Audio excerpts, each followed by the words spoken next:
I think it's one of the most intimate things that you can do. And I also know that there is a lot of misunderstanding about people that think that is dirty, it's gross, it's something that you don't do. And I would just like to bust that myth.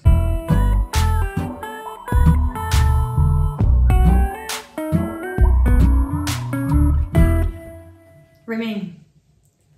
I would like to share with you how you can do it and how you can really enjoy it and why you should actually try it, because it's one of the things that we're not really having a lot of experience with usually, and we don't know exactly what it is, and that's why we have an opinion on it. And it's so much fun. Rimming is actually what it says is another word for anilingus, and it means that you lick your partner's asshole, butthole. There are tiny little nerve endings there, which makes it very special and very nice. And if you haven't tried it, you don't know it, but I would definitely suggest that you try it. Now, how do you do it? First of all, if you want to try this with your partner, then you need to make sure that you're clean. And also because it's more pleasant. I mean, it's not. I don't think it will really immediately make you sick. Probably the door of a toilet is more dirty. I wouldn't execute this when I knew that my partner wasn't clean. So this is one of the things that I definitely would suggest you to start with, of course. Now, you don't need to do a whole deep cleaning thing. That's not necessary. You basically, I mean, even if you enter with your tongue inside a little bit, just the only thing that needs to be clean is the piece where it's on the very beginning, and it's totally possible just to wash it with water and soap. And even if you want to do it a little bit more inside, also just take a piece of toilet paper and put a little bit around your finger and just clean it a bit on the outside. You might want to use a bit of cream for it, so to not make it a bit too dry, but bear in mind that somebody's gonna lick it. So that means that you don't want to use something that tastes dirty or it has any chemicals in it. So a bit of coconut oil is usually fine, for instance, and then it will make it nice and smooth, and that will make it even more pleasant, the experience. Now, is this for you? If you're not into anal play, even then it can be very pleasurable, because you're not entering anything there, and it's an act that you can do like for hours.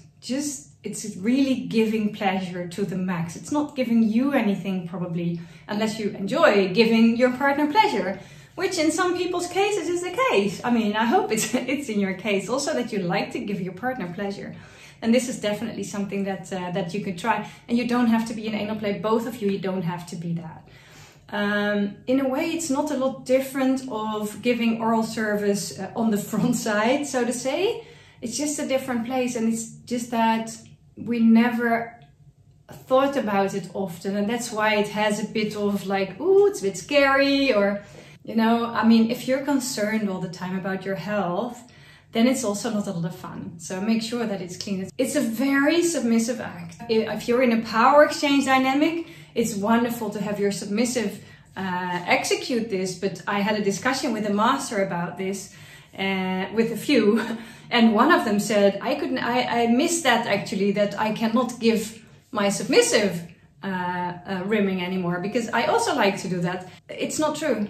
If you're the dominant, you decide what happens. So if you decide that you're going to give your submissive a real nice rimming experience, then it's up to you and you can do it.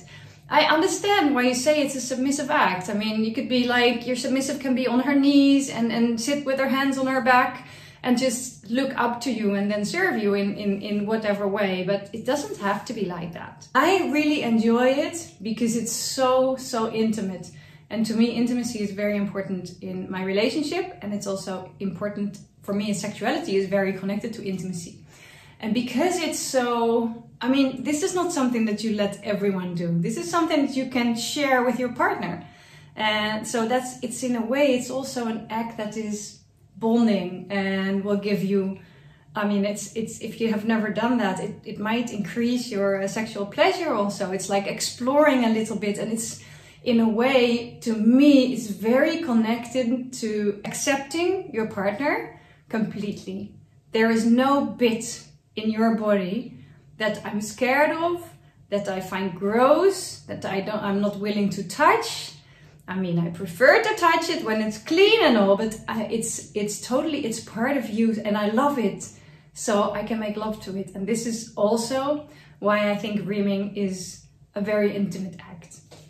Now, if you are into anal play, then of course it's a fantastic starter.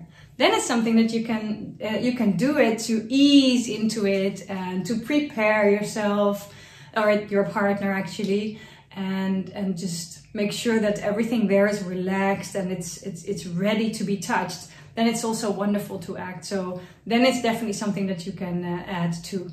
Now, there's a few positions that are very good for rimming, and there's one position that's not very good for rimming, which is actually a pity, and that's 69.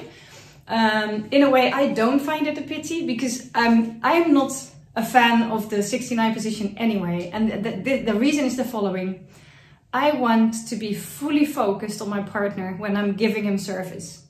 And when I'm getting service, I want to enjoy it to the fullest. And I don't want to be busy, whether what I'm doing is good or wrong or whatever. I mean, that's something that I don't want to be busy with. So I just want to either be busy serving or be busy being served and enjoying the experience. So I would not go for the 69 position. There's other positions that are much better. You can just lie on your belly and spread your legs, and then you can relax. I mean, you can even fall asleep like this, which is wonderful. I like that a lot. Another one is if you lie on your back and you have your legs up, that means that you can actually see your partner and you can caress their hair and you can look them in the eyes while they're doing it. Well, I'm pretty sure you can come up with other positions that you can really enjoy. So I would just say go for it, have fun and play with passion.